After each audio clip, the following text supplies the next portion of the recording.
नमस्कार, मैं प्रद्युमन जोशीला आज के इस वीडियो में बात करने जा रहे हैं एक ऐसा विधानसभा क्षेत्र जहां से जो विधायक बना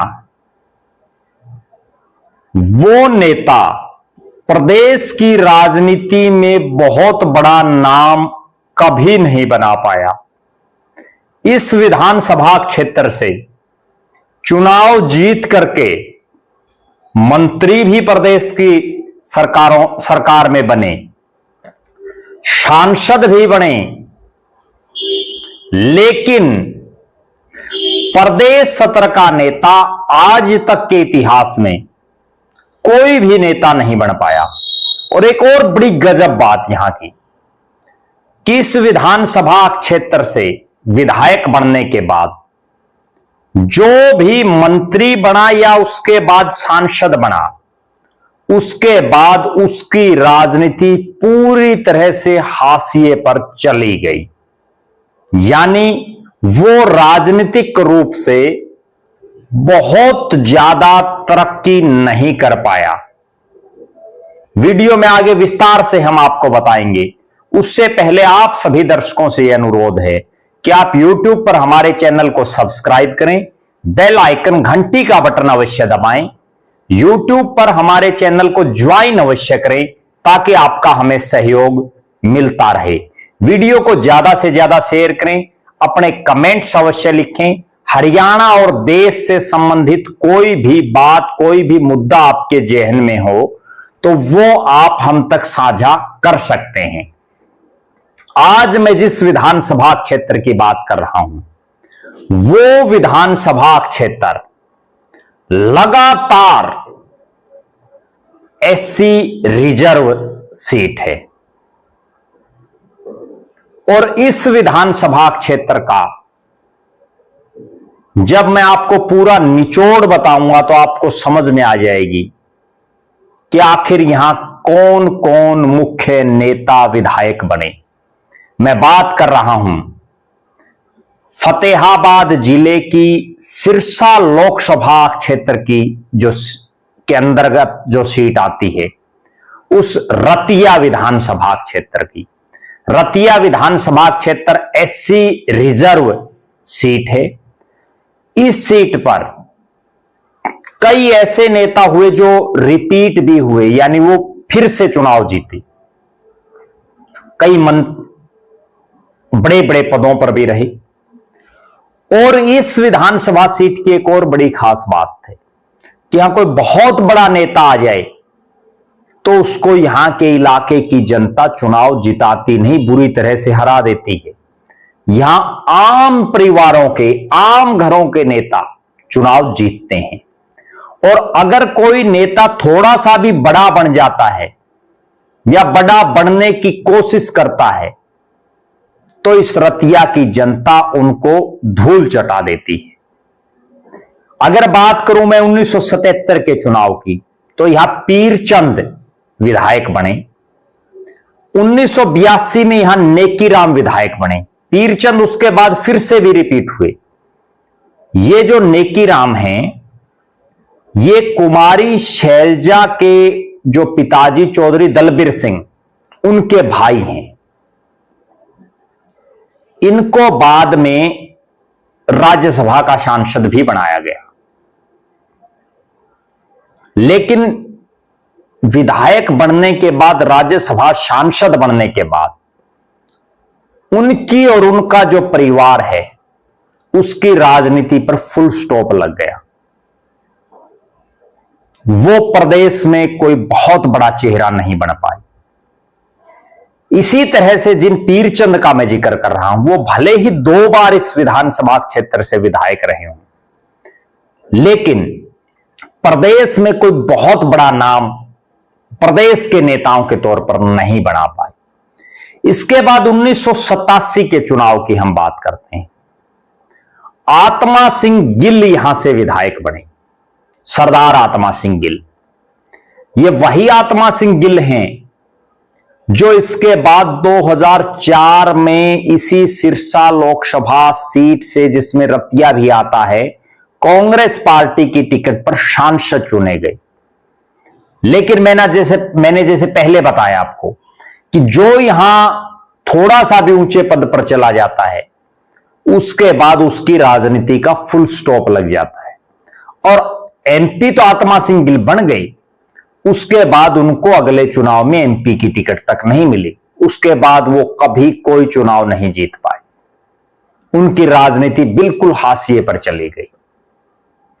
इसके बाद अगर मैं बात करूं, 1991 में जब हरियाणा विकास पार्टी का गठन हुआ, तो इस इलाके में हरियाणा विकास पार्टी चौधरी बंसीलाल की पार्टी की पताका लगातार 2 चुनाव में चली। पीरचंद फिर से चुनाव जीते।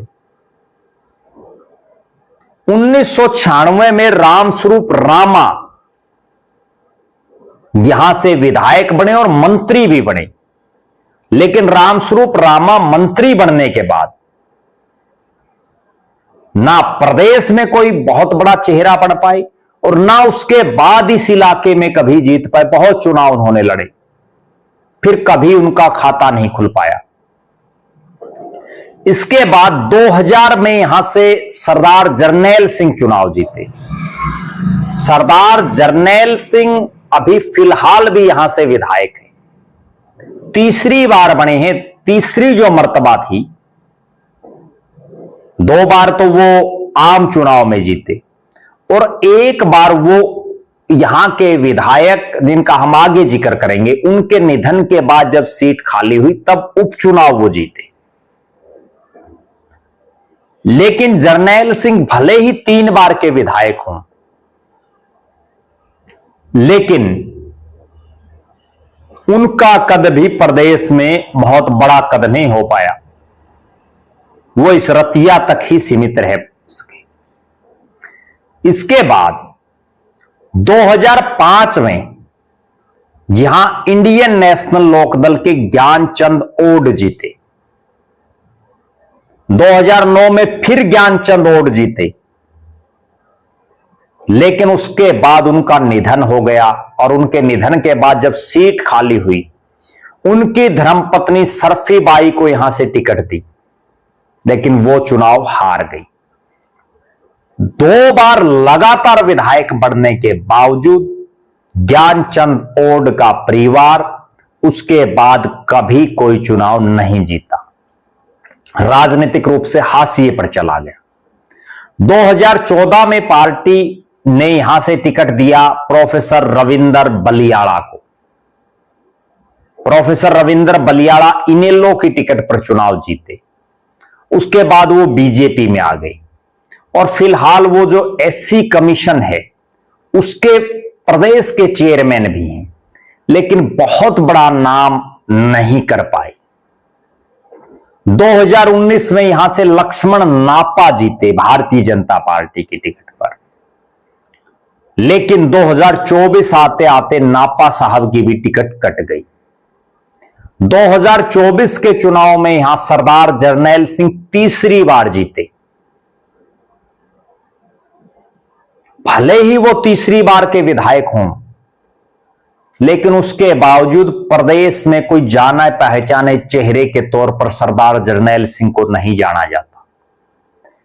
ये मैंने आपको 1972 से लेकर के और 2024 तक का सारा डाटा आपको दिया, जिसमें इस विधानसभा क्षेत्र से चुनाव जीतने वाले विधायक मंत्री भी बने, सांसद भी बने, राज्यसभा सांसद भी बने, लोकसभा के सांसद भी बने, लेकिन जो ही बन गए उसके बाद राजनीति बिल्कुल धूमिल हो गई उनकी। और 2-2, 3-3 बार इस हल्के से चुनाव जीतने वाले नेता भी प्रदेश सत्र के नेता नहीं बन पाए। इस विधानसभा क्षेत्र की एक और बड़ी खास बात है, यहां कोई बहुत बड़ा नेता अगर आ जाए तो उसको भी इस इलाके की जनता चुनाव हरा देती है। और उसका एक बहुत बड़ा उदाहरण सुनीता दुग्गल, जो IRS की नौकरी छोड़ करके राजनीति में आई, 2 चुनाव इस हल्के से लड़े। सिरसा पार्लियामेंट से तो वो सांसद बन गई। सुनीता दुग्गल ने अपने जीवन में 3 चुनाव लड़े। देखो कितनी गजब बात। 3 में से 2 चुनाव रतिया से लड़े और दोनों बार हारी। लेकिन जब रतिया से बाहर सिरसा पार्लियामेंट का पूरा चुनाव लड़ा तो वो सांसद बनी।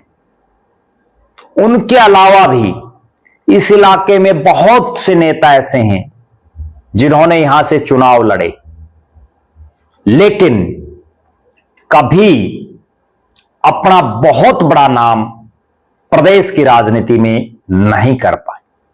बहरहाल देखना यह है कि अब जो नेता यहां से चुनाव की तैयारी कर रहे हैं, भले ही पिछले इतने लंबे लगभग 60 साल के इस राजनीतिक जो जीवन है, अलग अलग नेताओं का, किसी का 10 साल, किसी का 20, किसी का 30, किसी का 40, उसमें जो ख्याति रतिया के नेता नहीं प्राप्त कर पाए, क्या आने वाले नेता प्राप्त करेंगे, उस पर हमारी निगाहें बनी रहेंगी।